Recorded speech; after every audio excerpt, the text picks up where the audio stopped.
Bismillahirrahmanirrahim. Qul a'udzu birabbin nas, malikin nas, ilahin nas, min syarril waswasil khannas, alladzi yuwaswisu fi sudurin nas minal jinnati wan nas. Bismillahirrahmanirrahim. Alhamdulillahi rabbil alamin. Ar-Rahmanir Rahim, Maliki yaumiddin. Iyyaka na'budu wa iyyaka nasta'in. Ihdinas siratal mustaqim. Siratal ladzina an'amta 'alaihim ghairil maghdubi 'alaihim waladdallin. Amana ar-rasulu bima unzila ilaihi min rabbih wal mu'minun kullun amana billahi malaikatihi wa kutubihi wa rusulihi la nufarriqu baina ahadin min rusulihi wa qalu sami'na wa ata'na ghufranaka rabbana wa ilaikal masir. La yukallifullahu nafsan illa wus'aha laha ma kasabat wa 'alaiha ma kasabat. Rabbana la tu'akhidna in nasina aw akhtana. Rabbana wa la tahmil 'alaina isran kama hamaltahu 'alal ladzina min qablina. Rabbana wa la tuhammilna ma la taqata lana bih wa'fu 'anna waghfir lana warhamna anta maulana fansurna 'alal qaumil kafirin. Silakan doa sendiri-sendiri dengan permohonan apapun. Jangan lupa mendoakan untuk orang tua kita dan guru-guru kita dan semua kaum muslimin. Bismillahirrahmanirrahim. Ya Rabbana lakal hamdu kama yanbaghi li jalali wajhika wa li jalali Allahumma ighfir lana wal ma'afatan bana wa hajatana fi hadana anta alim Allahumma barik lana wa lana wa qaddim muslimin Allahumma ta'ala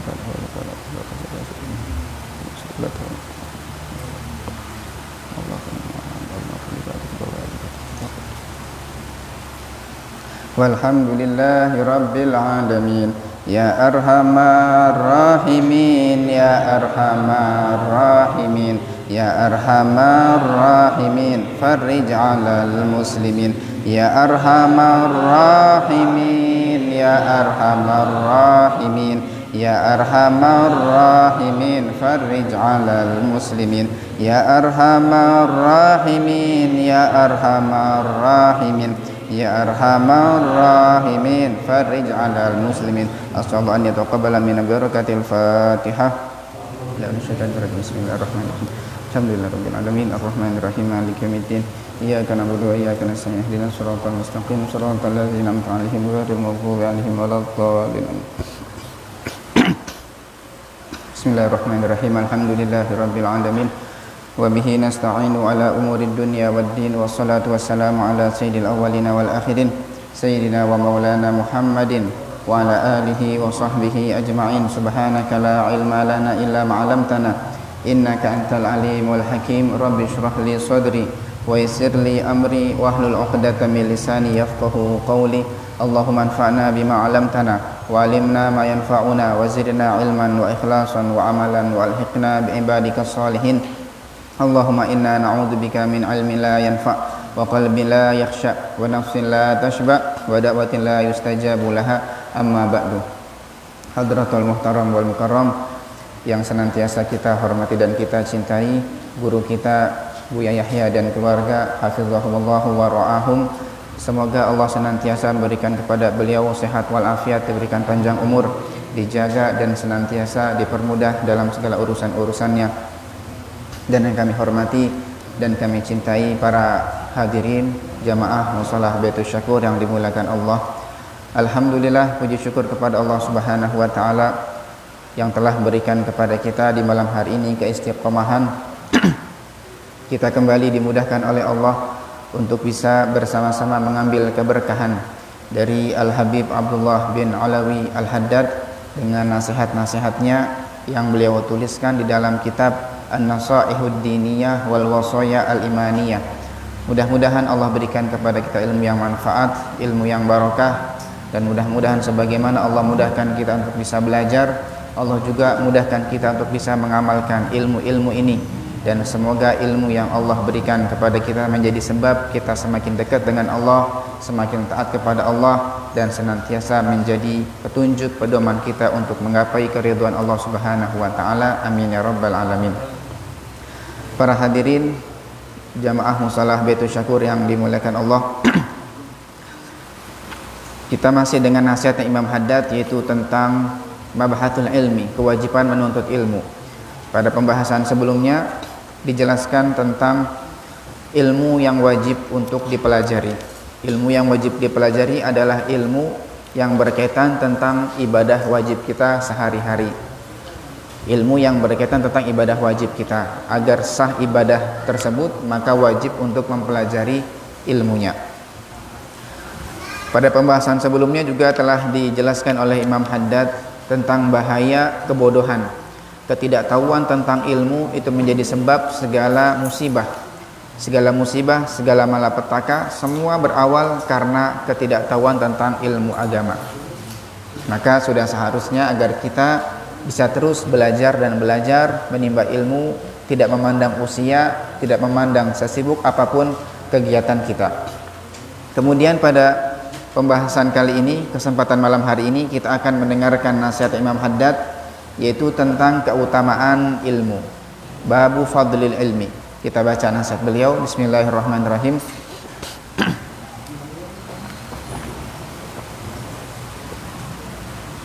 Qala al-musannif rahimahullah ta'ala, nafa'ana Allah bihi wa bi ulumihi wa bi asrarihi wa barakatihi fid dharaini, ila an qala babu fadlil ilmi, bab tentang keutamaan ilmu. Qala sallallahu alaihi wasallam, bersabda Rasulullah sallallahu alaihi wasallam, man salaka tariqan yaltamisu fihi ilman yassarallahu lahu bihi tariqan ilal jannati.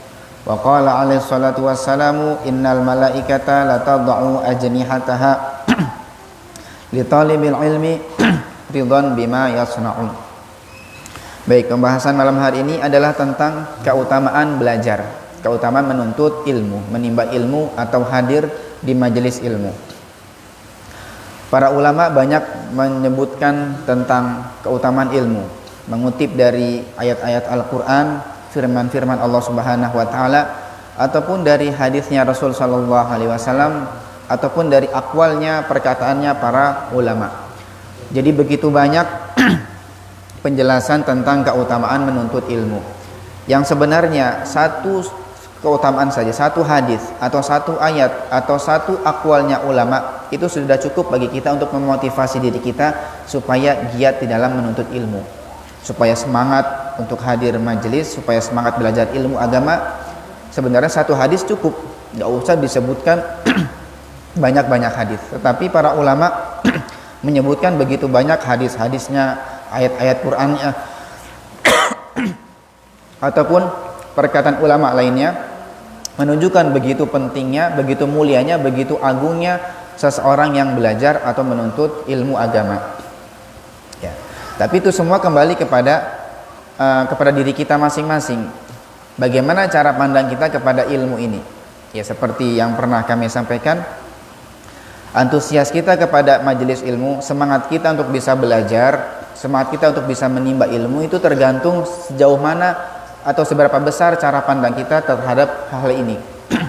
Artinya kalau kita anggap ilmu adalah sesuatu yang sangat berharga, sesuatu yang sangat mulia, sesuatu yang sangat bisa menjadi sebab keselamatan kita dunia akhirat, maka kita akan agungkan ilmu ini, gak mau kehilangan.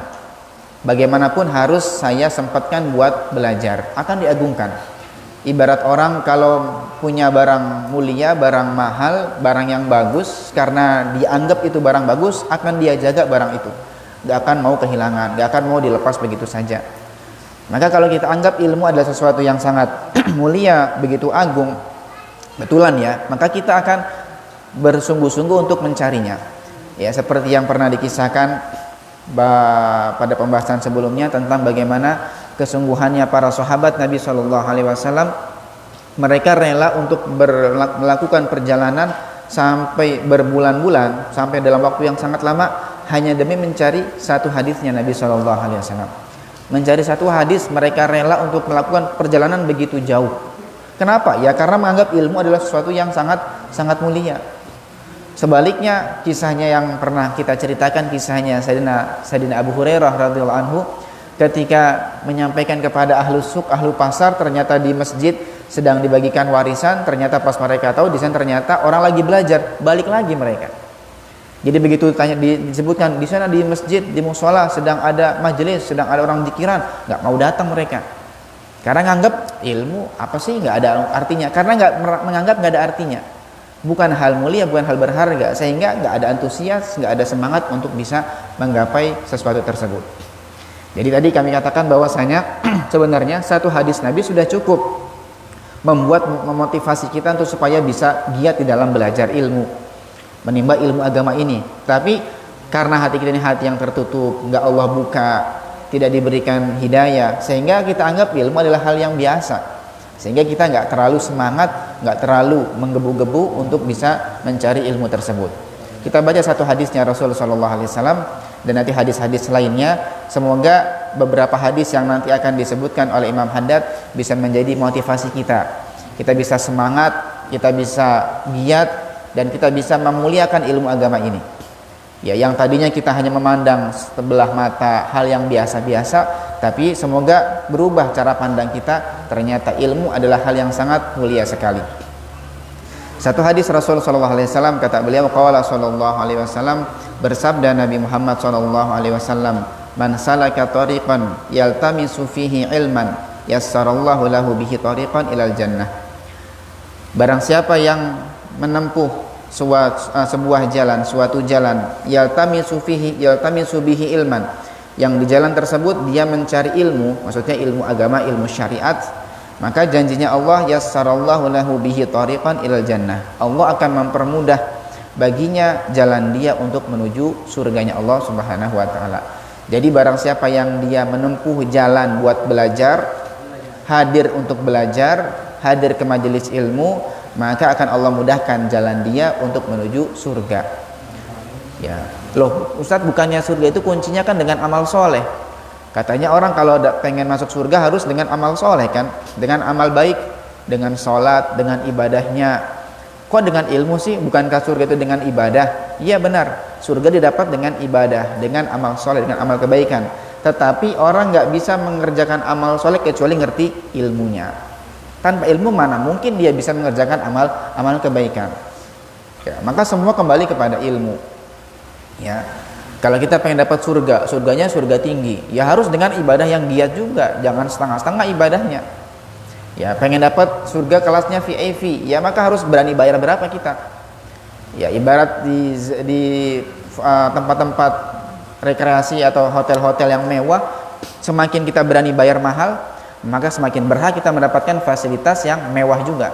Nah, kalau kita pengen dapat surga yang paling tinggi, surga Firdaus bersama Rasul Shallallahu Alaihi Wasallam misalnya, amin, insyaallah bisa kumpul dengan Nabi semuanya. Nah, kita berani bayar berapa? Apa yang berani kita korbankan untuk itu semuanya? Kalau kita ibadahnya setengah-setengah, sedekahnya pun setengah-setengah, meluangkan waktunya pun malas-malesan, jangan harap pengen dapat surga paling tinggi. Ya, jadi sejauh mana kita bisa membayarnya. Nah, itu semua nggak bisa kita lakukan kecuali ngerti ilmunya. Orang misalnya dia bisa ke surga dengan amal sedekahnya, tapi dia nggak bisa sedekah kecuali ngerti fadilahnya sedekah. Maka dengan belajar. Orang ke surga misalnya dengan jihad berjuang di jalan Allah, tapi dia nggak bisa pergi ke medan perang kecuali ngerti keutamaan jihad. Bagaimana? Ya belajar ilmunya. Setelah dia belajar, dapat dari ustadz, oh ternyata orang kalau jihad punya keutamaan besar, maka dia semangat, rela mengorbankan dirinya di jalan Allah. Berjuang dia. Ya. Dengan sholat, dengan memperbanyak sholat, insya Allah bisa sampai ke surga. Nah, orang nggak bisa melakukan itu semua kecuali ngerti keutamaan melakukan sholat sunnah. Sholat sunnah. Sehingga kalau udah ngerti ilmunya, dia bakal beramal. Nah, dengan amal itu dia bisa sampai ke surganya Allah Subhanahu wa taala. Kan gitu. Dapat pahala dengan baca Quran. Nah, nggak ngerti fadilahnya baca Quran kecuali dengan belajar, dengan ilmunya.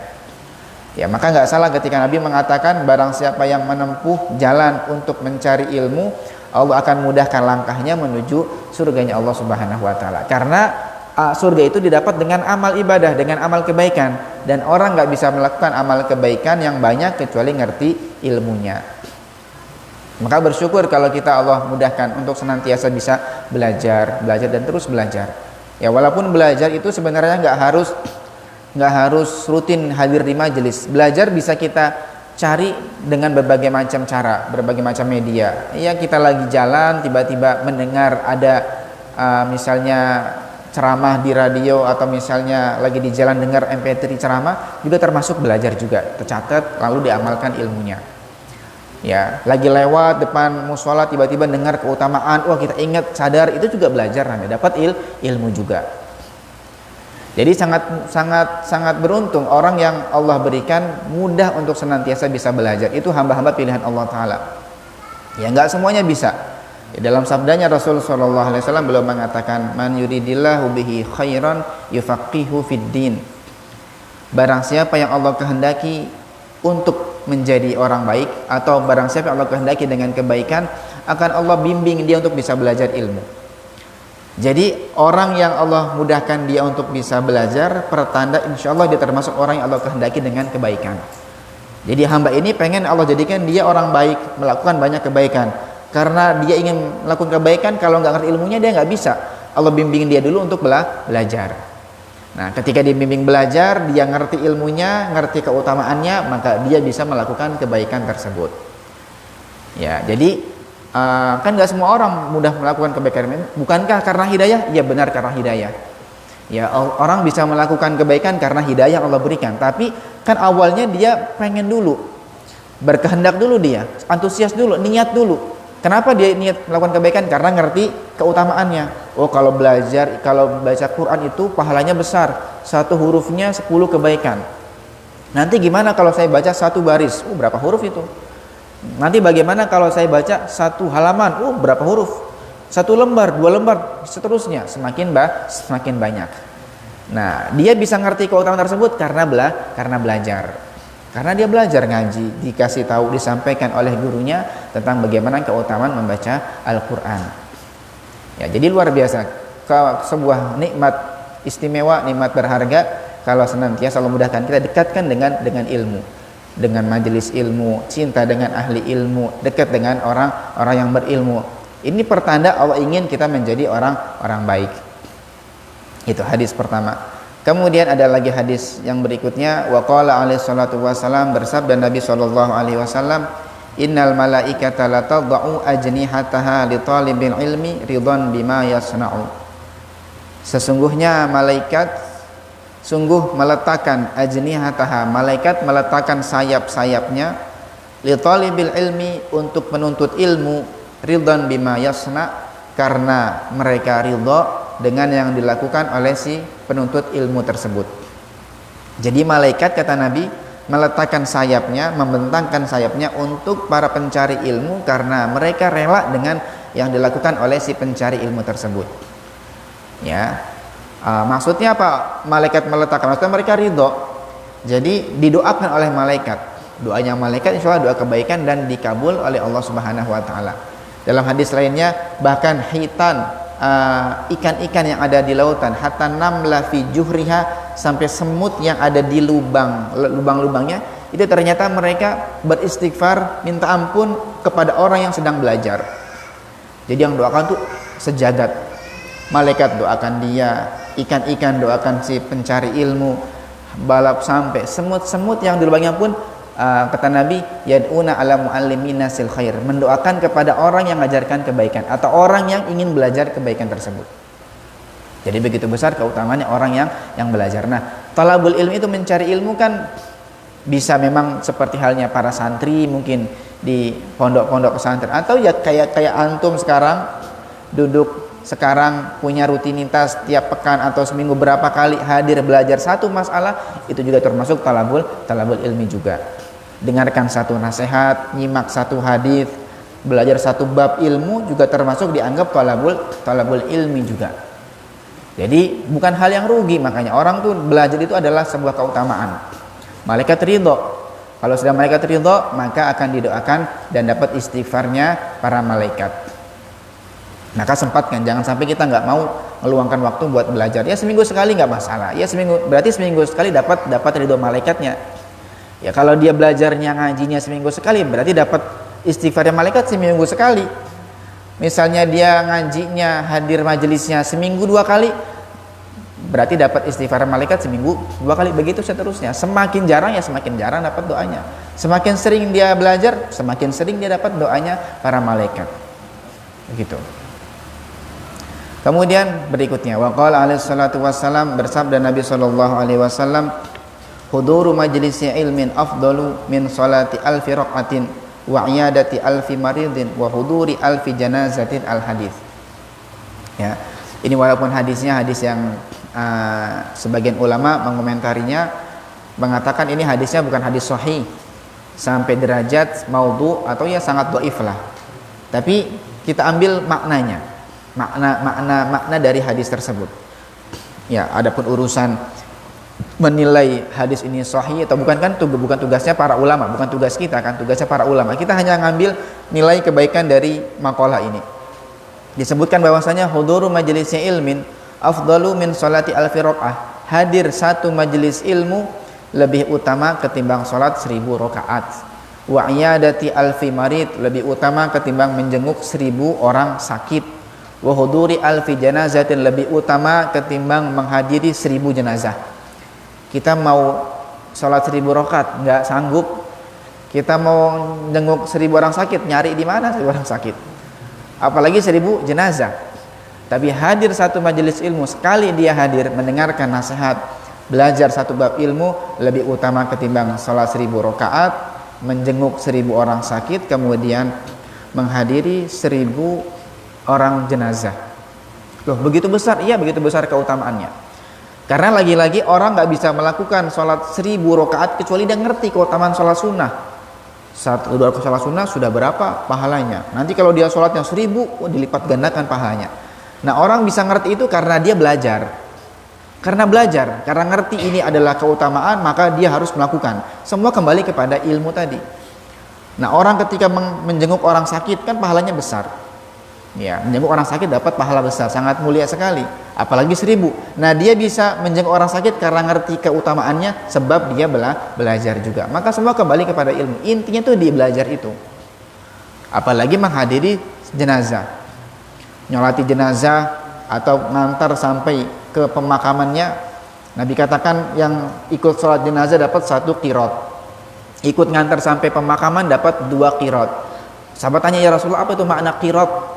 Qirotun, apa makna qirot? Kata Nabi, mithlu jabal Uhud, seperti besarnya gunung Uhud. 1 qirot, 2 qirot seperti 2 gunung Uhud. Itu 1 jenazah. Bagaimana kalau 1000 jenazah? Nah, dia bisa melakukannya karena ngerti keutamaannya. Kenapa dia ngerti keutamaan? Karena belajar, hadir di majelis ilmu. Maka semua kembali kepada ilmu. Jadi bukan berarti jangan sampai nanti salah paham. Memahaminya begini, sudahlah, nggak usah sering-sering sholat, hadir majelis aja. Jangan gitu. Ya sudahlah, nggak usah.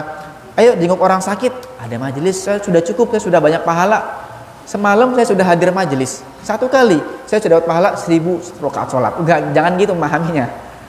Ya saya cukup lah, saya sudah stok seminggu nih, punya stok pahala 1 bulan karena 1000 rakaat, 1000 orang sakit saya jenguk.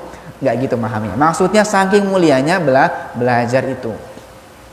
Ibaratnya gini, dalam kendaraan itu ada intinya, mesin itu sebagai mesin intinya kan.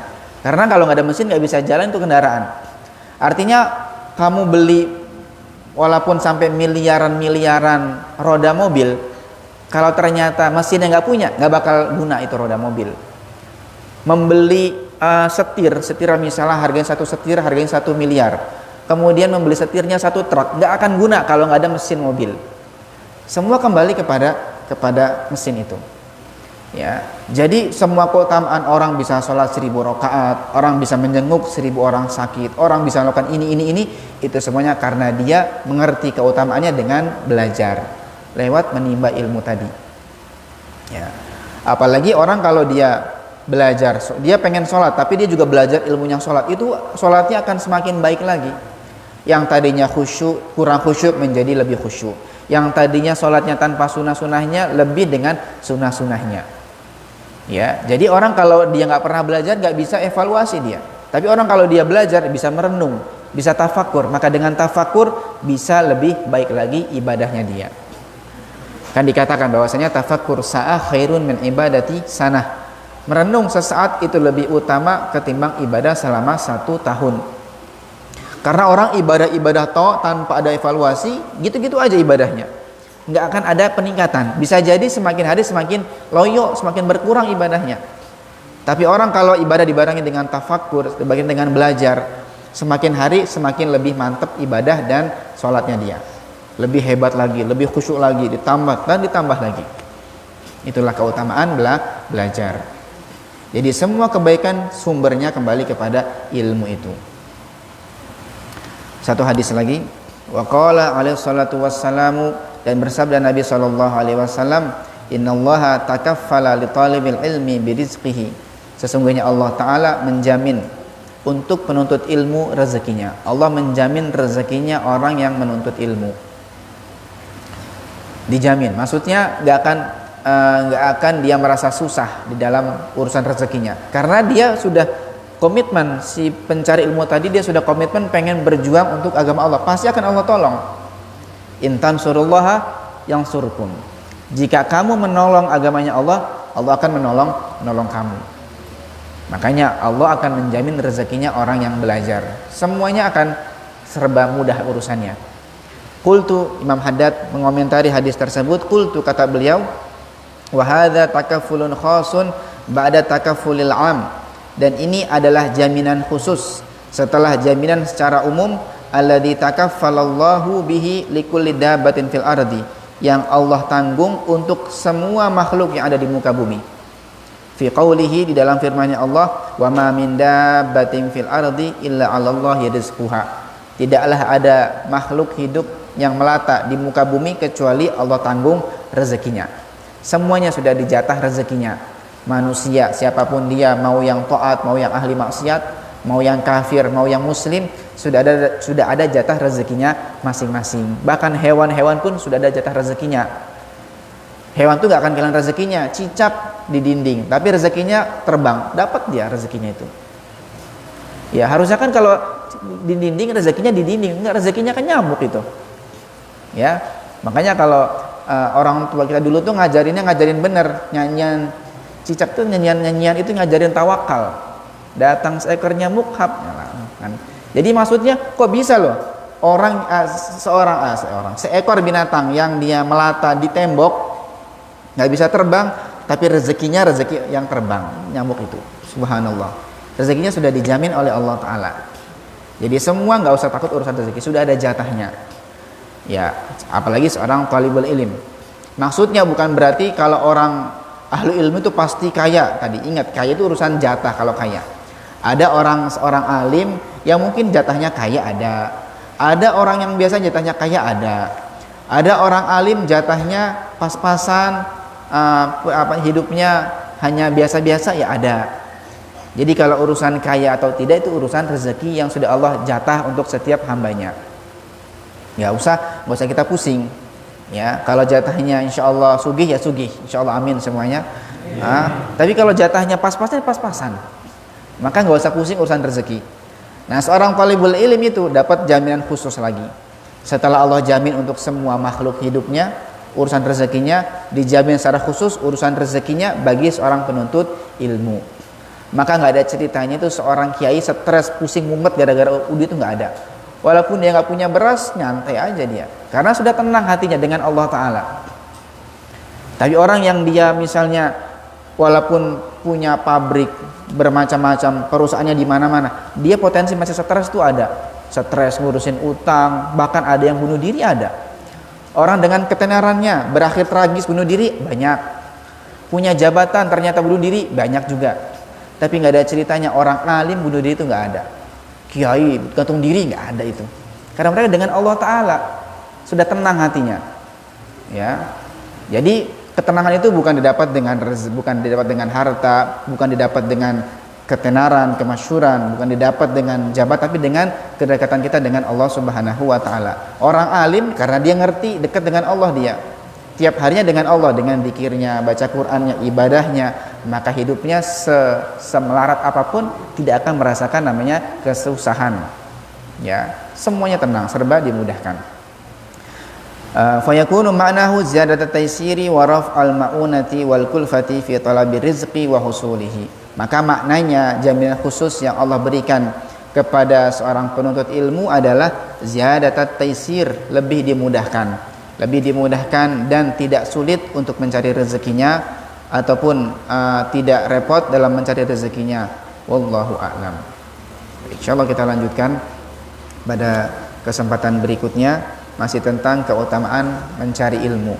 Ya, tadi ingat yang penting satu hadis, sebenarnya satu hadis saja atau satu ayat, satu aqwalnya ulama atau satu kisahnya ulama kaum sholihin itu sudah cukup bagi kita untuk menjadi motivasi kita untuk jangan malas di dalam mencari ilmu. Semoga Allah Ta'ala berikan kepada kita ilmu yang manfaat, ilmu yang barokah, dan semoga Allah jadikan kita, anak-anak kita, keluarga kita menjadi ahli ilmu, ahli majelis, ahli kebaikan, dan semoga Allah mudahkan kita untuk bisa menjalankan segala perintah-perintahnya, menjauhi segala hal-hal yang Allah larang, dan semoga Allah berikan keberkahan kepada kita semuanya, berkah di rezeki kita, berkah di rumah tangga, berkah di anak-anak kita, dan semoga Allah berikan kepada kita istiqamah dalam segala hal amal kebaikan.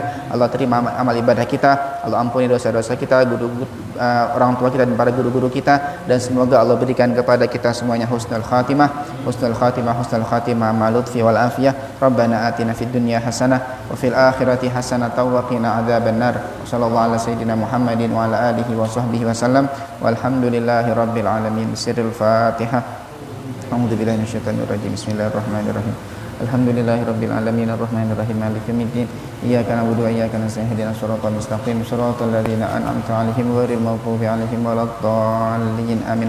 Sekian dari kami, wal afu minkum. Wassalamualaikum warahmatullahi wabarakatuh.